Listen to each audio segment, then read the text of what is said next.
Hindus எல்லாம் ரொம்ப கோழைங்கல்ல. நாங்க பார்டர் பக்கத்துல தான் இருப்போம். எவ்வளவு பேரை முடியுமோ கூட்டிட்டு வாங்க. உங்களால முடிஞ்சா வந்து தொட்டு பாருங்க. ஹிந்துஸ் எல்லாம் ரொம்ப கோழை.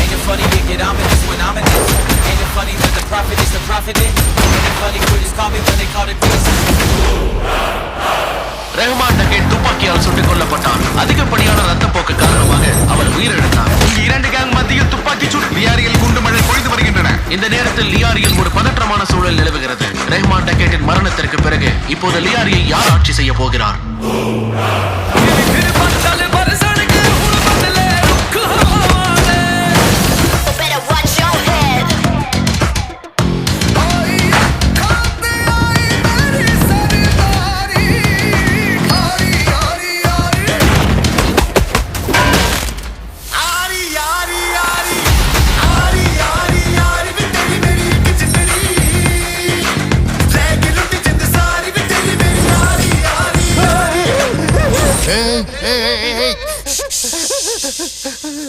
இப்ப ஏண்டா அடற?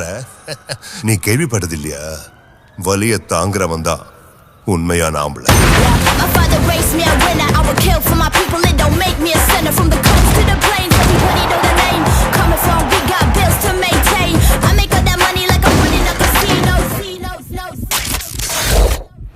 ஹிந்துஸ்தானி காஃபிரோட தலையை வெட்டி எடுத்துட்டு போய் முசரஃபோட டைனிங் டேபிள் மேல வச்சவன் இந்த மேஜர் இக்பால்.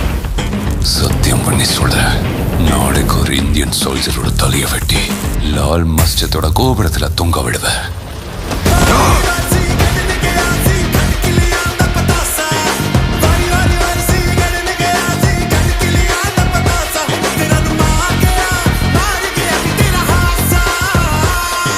தைரியமா சக்தியோட பழி வாங்கணும். தைரியமா சக்தியோட பழி வாங்கணும். தைரியமா சக்தியோட. Ladies and gentlemen, you are still not ready for this. பழி வாங்கணும்.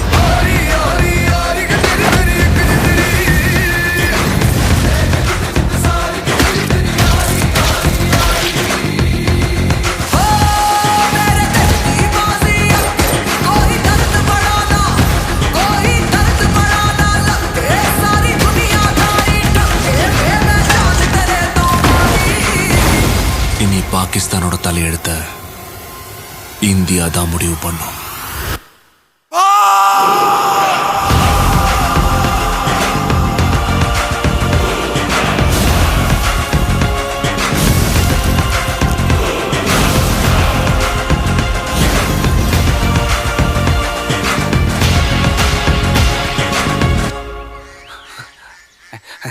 சரி சார், உங்க பாம்புஸில் வாத்துங்களை எல்லாம் வெள்ளையை வளர்த்து வச்சிருக்கீங்க. Your buttocks are really white.